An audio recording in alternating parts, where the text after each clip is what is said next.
How to find Trust Wallet QR code. Hello guys, this is Atticus and welcome back to another tutorial video.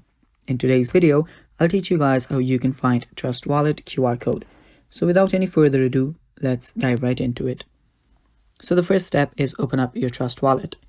If you don't have Trust Wallet, you can easily get it from your app store. And after you do that, you'll be on this very initial page. And after you're here, now if you want to find your QR code, you'll first need to choose crypto. Now whatever you want to buy or whatever you want to sell, you'll first need to go to that.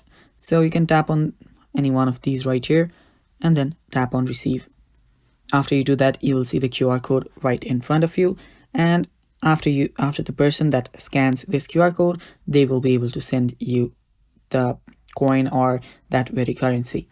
So it's that simple, guys. That is how you can do it. Other than that, you can simply tap on the receive button as well and then choose the crypto. And yeah, that is all for today's video. Stay tuned for more, and bye bye, take care.